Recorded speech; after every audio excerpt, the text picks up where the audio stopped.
নির্যাতন টাইপের ভিডিও হলে ফেসবুক ডিলিট করে দেয়।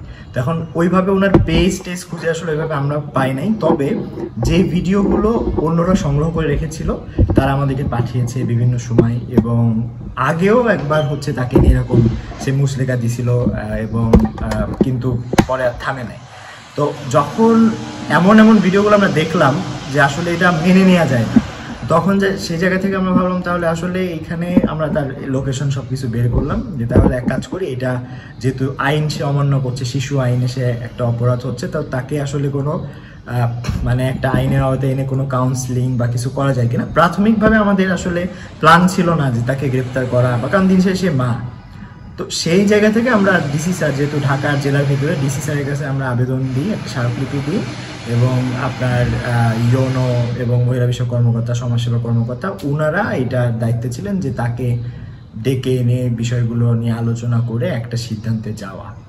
তো ওইভাবে করে আসলে পদক্ষেপটা নেওয়া হয়েছে। তবে এখানে সব থেকে বড় ভূমিকা পালন করছে কিন্তু হচ্ছে আপনার গণমাধ্যম এবং হচ্ছে সাধারণ মানুষ। সাধারণ মানুষ কিন্তু হয় কি যে সবাই সবকিছু জানে না। ধরেন একটা আইনি প্রসেস, ধরেন আপনার ফোন হারাই গেছে, এই জিডিজে কিভাবে করতে হয় এটাই কিন্তু মানুষ ওইভাবে জানে না। তো এখন এরকম একটা ঘটনা ঘটতেছে, এটা তো আসলে আইনগত যে স্টেপ এবং মায়ের বিরুদ্ধে অভিযোগ, এটা একটু সহজ কোনো বিষয় কিন্তু না। আর বাচ্চাটা অনেক সহজ, মানে ছোট। তো সাধারণ মানুষের ভিতরে কি থাকে, তারা কিন্তু প্রতিবাদ জানাচ্ছে, কমেন্ট করতেছে, শেয়ার করতেছে।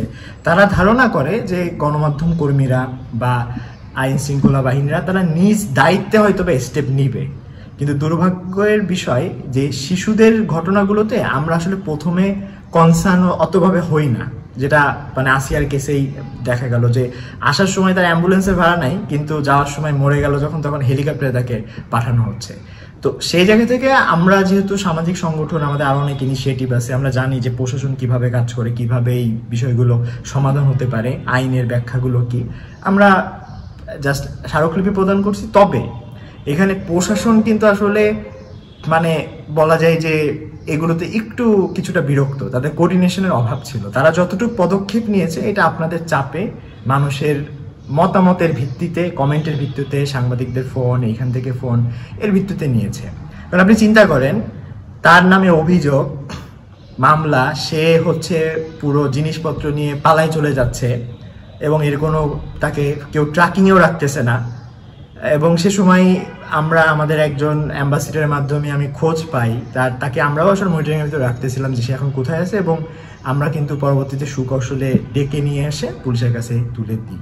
কারণ সে যেভাবে থ্রেট দিছে যে সে নিজে আত্মহত্যা করবে পরিবার সহ, এবং বাচ্চাদেরকে বলতেছে বল তোরা আত্মহত্যা করবি না।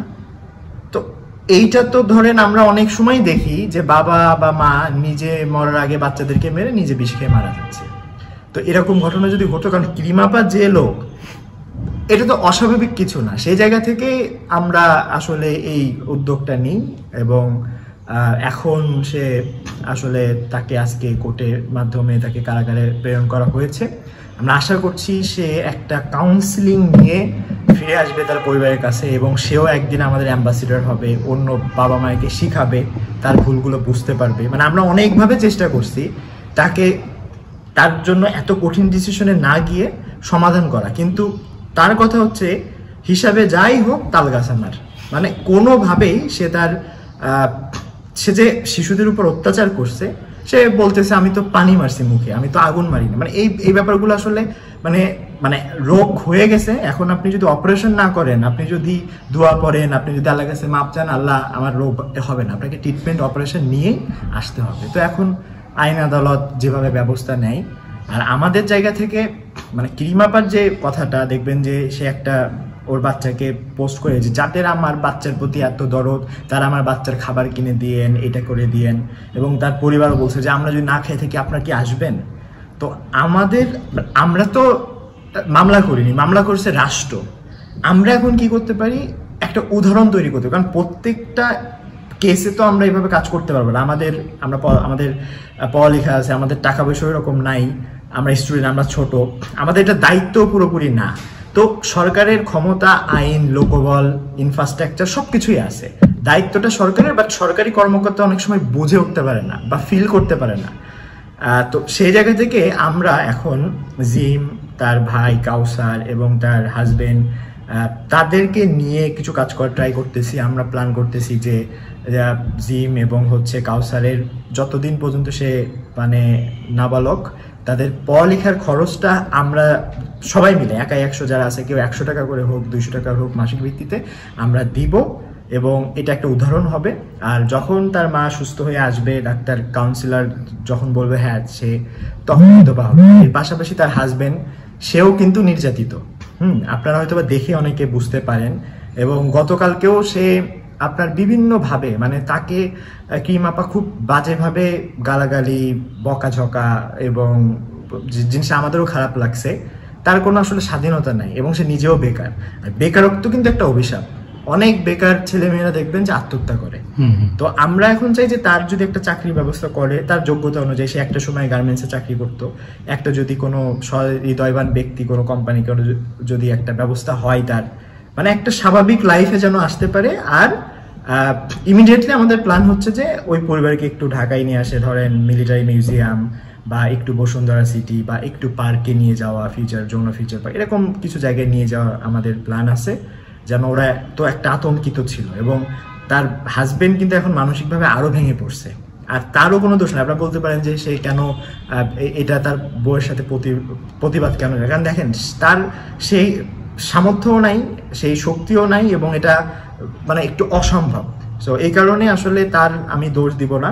তো এখন আমাদের পালা হচ্ছে, মানে আমরা ভিউ ব্যবসা করতে চাই না, আমরা এই আন্দোলনটাকে পৌঁছে দিতে চাই যে সবাই যেন, মানে এটা কিন্তু একটা ইতিহাস যে একজন মা জেলে এবং বাচ্চার সাথে, কারণ বাচ্চার একটা অধিকার আছে, আত্মমর্যাদা আছে, তার একটা সম্মান আছে। হ্যাঁ, তো বাচ্চাদের এটা বাংলাদেশের শিশু, মানে আসিয়ার কেসটা যেরকম ইতিহাস, ঠিক তেমনি ভাবে এটাও এখন ইতিহাস। আমরা সকলে যদি এই একত্রিত থাকতে পারি, মানে শুধু ক্রিম আপার বিষয় না। আর একটা জিনিস আমি বলতে চাই যে দেখেন প্রত্যেকদিন এরকম অত্যাচার শিশুদের প্রতি হচ্ছে, হ্যাঁ, এবং ভাইরাল হচ্ছে না বলে আপনি জানতেছেন না, আর আপনি হয়তো বা কমেন্ট করতেছেন না, পোস্ট দিচ্ছেন না, ইভেন আপনারাও হয়তো বা সেই কথাগুলো তুলে ধরতেছেন না, কারণ এটা দিলে তো সবাই দেখবে না। তো এই কারণে মানে শিশুদের ক্ষেত্রে সকলের এক হওয়া উচিত।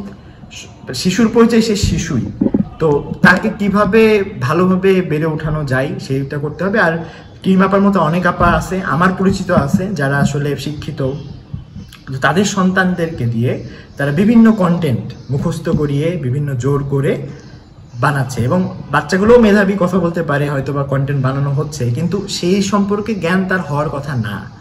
কিন্তু বাবা সুন্দর করে করতেছে, অমকের বাবা, তমকের মা, এরকম নামে তারা পেজ খুলে তার সন্তানকে পুঁজি করে মনিটাইজেশন, ভিউ ব্যবসা করে তার যে শৈশব, তার যে বেড়ে ওঠা, এটাকে নষ্ট করে দিচ্ছে। তো আমরা মাননীয় উপদেষ্টা সমাজ কল্যাণ, ওনাকে আমরা স্মারকলিপি দিয়েছি, এবং ম্যাম খুবই সাপোর্টিভ, মানে উনি আসলে দেশের বাইরে পড়াশোনা করছে এবং এই ব্যাপারগুলো বোঝেন। সো উনি আমাদের তরুণদের সাথে আছেন।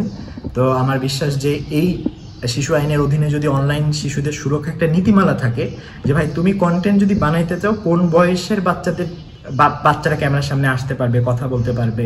কারণ দেখবেন অনেক সাংবাদিকরাও আছে, এখন তো টিভির অভাব নাই, তো একটা শিশুকে ইচ্ছা করেই প্রশ্ন করবে এবং ইচ্ছা করেই ওই ক্লিপটা দরকার, ওই ক্লিপটা নিয়ে এবার ব্যবসা।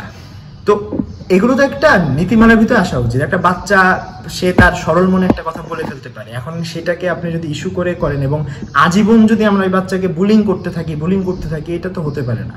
তো নীতিমালা আমাদের নাই।